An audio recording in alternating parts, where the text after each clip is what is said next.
Good Tuesday, everybody, and thank you for listening to this 11th episode of the Southern Conservative Podcast. My name is Ty, and this is a special edition of the Southern Conservative Podcast, coverage of the President's first State of the Union speech. Now, if you're a conservative like me, you should be very, very proud of what you heard tonight.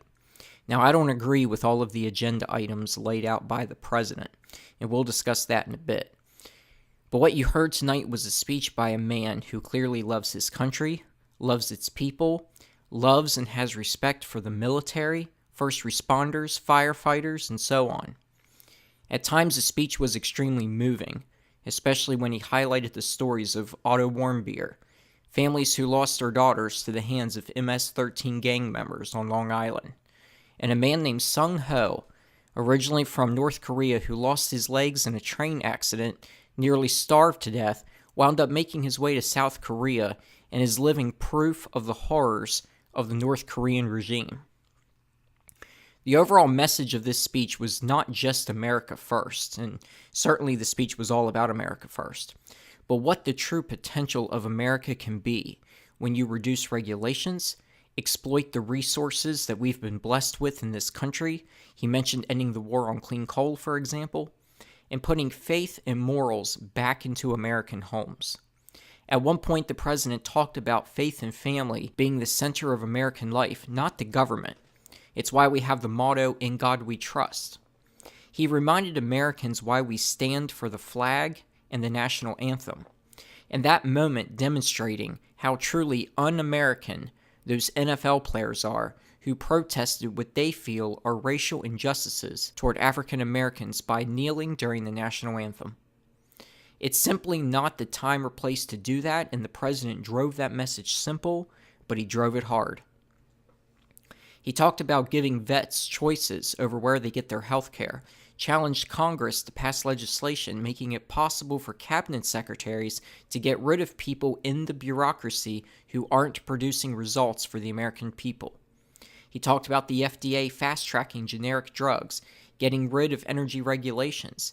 These are truly conservative ideas and reflect the conservative principles of having limited government where American lives are not totally regulated. Now, a point where I disagree with the President is having paid family leave. Now, this should be up to businesses to do, and maybe more will be able to afford this by reducing the corporate taxes. But it's not the government's job telling employers what benefits they need to give their employees. Or if you leave it up to the government to fully fund this, we have to realize, folks, we're $20 trillion in debt. We can't afford this. We need to start spending less, spending money on essential elements, such as building up the military, building up our nuclear arsenal, securing the southern border, and so on. Other points that Trump talked about, but this paid family leave crap, he needs to get away from that. Now, on that point, with this $1.5 trillion in infrastructure, we can't afford this either, folks. Now, look, the President said some of this money will come from state and local governments as well as private money.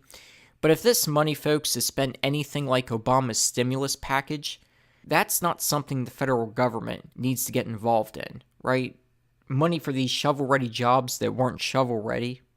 And this money being spent on rail and airports, the government shouldn't be involved in that. Local governments should float the bonds if they want to build or expand or rebuild airports. Railroad owners are the ones to build and fix rail.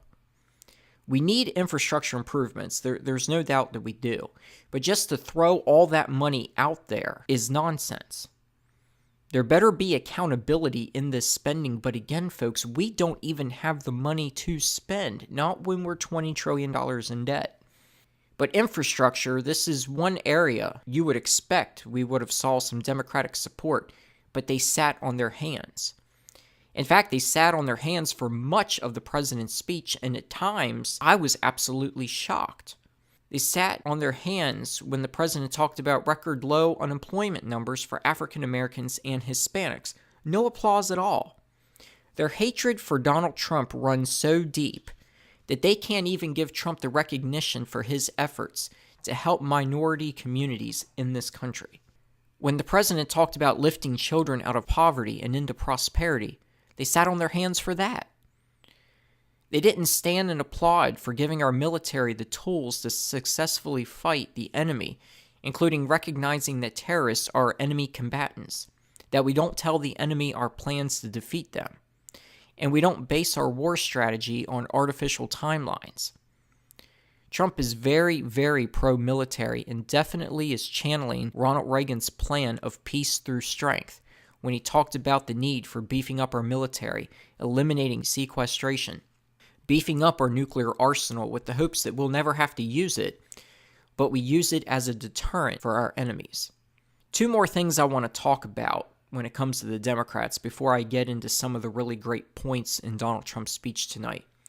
Did you notice when the cameras panned out and you could see the whole Democratic section of the House during the times when the Republicans were applauding?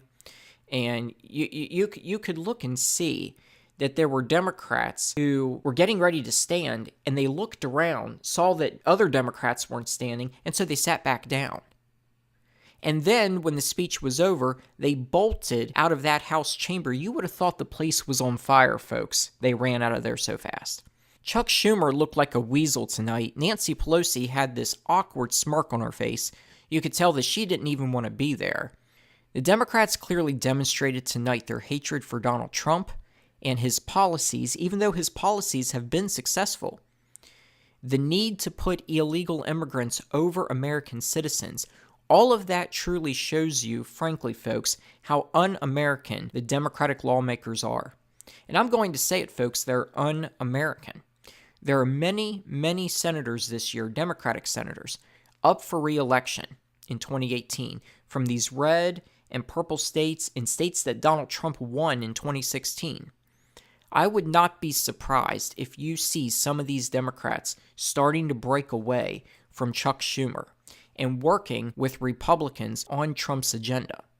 But don't expect the far-left socialist members of the party, people like Chuck Schumer, Elizabeth Warren, Cory Booker, Bernie Sanders, and over at the House, people like Nancy Pelosi, ever coming to the middle and working with Republicans. Now, here's the true conservative meat of this speech, and it's something that frankly should make all of Americans proud, because what President Donald Trump talked about tonight transcends political parties. These are truly American conservative ideas that embrace the true fundamental ideals of America's founding. He said the State of the Union is strong because its people are strong. And by the way, folks, the Democrats, they sat on that line too. No applause from the Democrats on that line. Folks, if you don't realize the Democratic Party is an un-American party, I don't think you're ever going to realize it. But tonight definitely highlighted it, and the entire nation got to see it.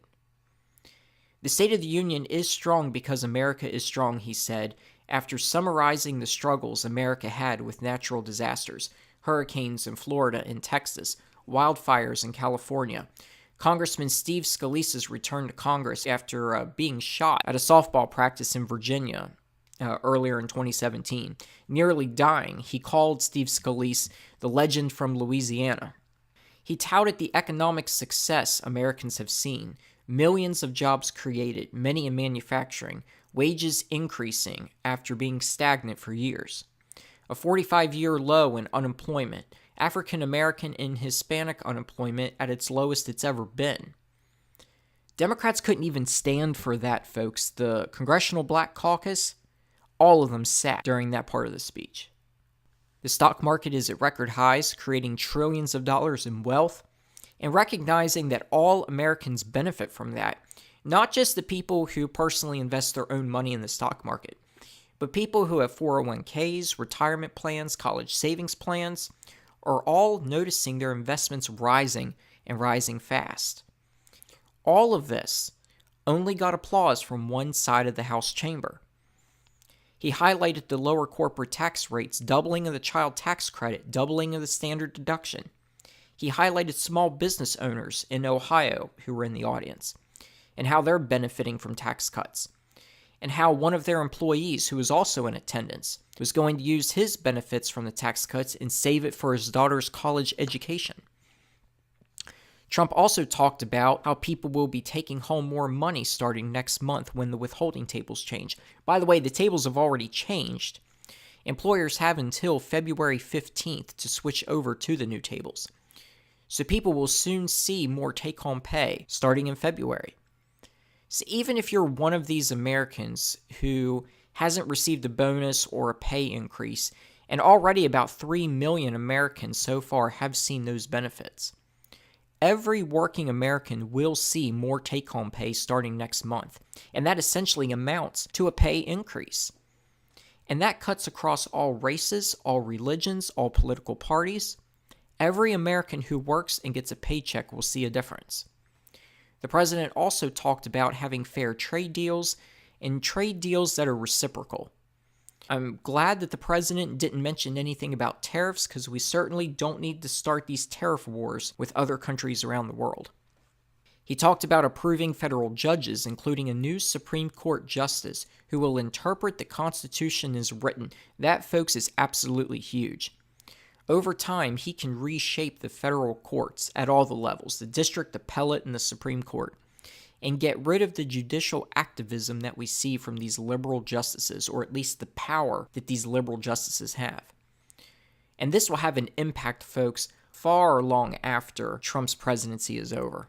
I mean, this will reshape the courts for an entire generation. Trump talked about standing for the national anthem and standing for the flag. He highlighted a story of a boy in California putting flags on the graves of veterans. Now, there's a true young patriot in this country, folks. You contrast this to NFL players kneeling during the anthem, and you say to yourself, how un-American are some of these folks in this country?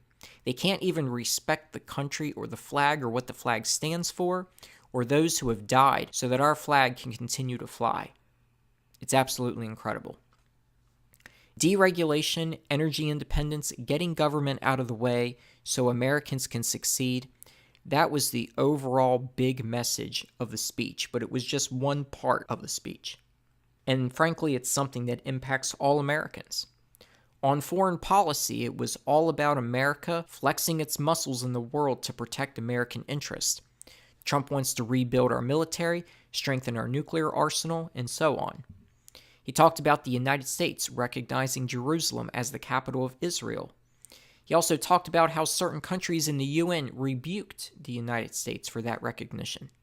So he called upon Congress to re-examine the money that we give other countries and to stop giving money to those countries that don't like Americans. The president brought some guests to this speech tonight that had some very powerful stories to tell. He brought in African American parents whose daughters were killed on Long Island by MS-13 gang members. To see those parents crying about the deaths of their daughters at the hands of illegal immigrants and the need to have true immigration reform, folks, that just hits you hard. It just hits you hard. The story of a couple adopting a drug addict's daughter, that hits you hard too. Then there was the story of Sung Ho, who escaped North Korea, wound up having a leg amputated without any anesthesia, apparently, according to the president, and got around on crutches before getting an artificial leg. He and his family nearly starved to death. He was stealing coal to buy food. Family members ate dirt so he could have real food to help him heal. He was recognized by the president and held up those crutches, and when he held up those crutches, folks, that was a very, very moving moment. Folks, it was truly a conservative speech. Even on immigration, 3 out of the 4 points the president highlighted are absolutely excellent. I agree with the president wanting to secure the border, building a wall, having more border agents. He even had an ICE official in the audience tonight. The president wants to eliminate the visa lottery and move toward an immigration system based on merit. We need to take in immigrants who have skills and can support themselves, not people who don't speak English, are unwilling to learn English or assimilate in our culture, or those who don't have the skills to be self-sufficient. Now, of course, the Democrats will have none of that. To the third point, ending chain migration and limiting family immigration to spouses and minor children, that's excellent. The problem with chain migration is not everyone who comes in can support themselves. You might have one person who's self-sufficient, but when you're bringing in cousins, aunts, uncles, all sorts of family that never assimilate, they never learn English, they don't have skills to support themselves, you got to stop that. But the president wanting to give a pathway to citizenship for 1.8 million illegal immigrants over a period of 12 years, that's absolutely ridiculous. Senator Ted Cruz of Texas summed it up well tonight. He said we can't be granting citizenship to illegal immigrants because it undermines our legal immigration system. And he's absolutely right. Absolutely right. I've said before, they need to get in the back of the line behind those who have waited for years and paid thousands of dollars to become citizens via the legal process. The president said that these folks need to pass background checks and go through a process, but it better be a very rigorous and a very stringent process that these illegal immigrants need to go through before they get citizenship. And we can't even be talking about citizenship unless we make damn sure that that border is secure and we totally crack down on illegal immigration. E-Verify was something I did not hear in this speech, and that needs to be included in an overall immigration reform policy. Allowing 3 times more illegal immigrants than Obama's proposal to legalize 600,000 immigrants, it's going way too far to the left, way too fast. But we'll see what's in a final immigration bill, and we'll see what it looks like. But the bottom line is, no citizenship for illegals unless they want to go through the process that's already in place, the legal process. And no citizenship until that border is secure. We don't want to repeat the mistake that Ronald Reagan made when he granted amnesty in 1986, because that got us to exactly where we are today, folks. We can't undermine the legal process. Trump also explained the drugs and the gang members as reasons for sealing the border. He even highlighted examples of those who have been killed by illegal immigrants. Many American families have been devastated because of the crimes committed by people who shouldn't be in this country, whether it's people killed from DUIs, other forms of murder, whether it's rape, all kinds of crimes committed by illegal immigrants. Not all illegal immigrants are sweet, innocent dreamers. And probably the best line of tonight's speech, Americans are dreamers too. And I think that's a line a lot of Americans are going to remember. And frankly, folks, you don't ever remember anything from State of the Union speeches, but I think a lot of people will remember that one line. We need an immigration policy that puts America first. The president noted that we have immigrants competing with Americans for some of the lowest wage jobs out there, and that further drives down wages. And the president's absolutely correct to point that out. On the immigration compromise, we've already seen from Democrats that they don't like it. They don't want border security. They don't want cuts to immigration. They want unskilled, uneducated Americans to come in unfettered to America. Because those folks will depend on government, and they'll depend on the party that's willing to give them handouts from the government. Because these folks will help to empower the Democratic Party. The successes that Trump touted tonight are made possible because government got out of the way, whether regulations are slashed, taxes slashed, energy resources exploited, and so on. That doesn't help Democrats or what the Democratic Party stands for, so no wonder that they don't want this.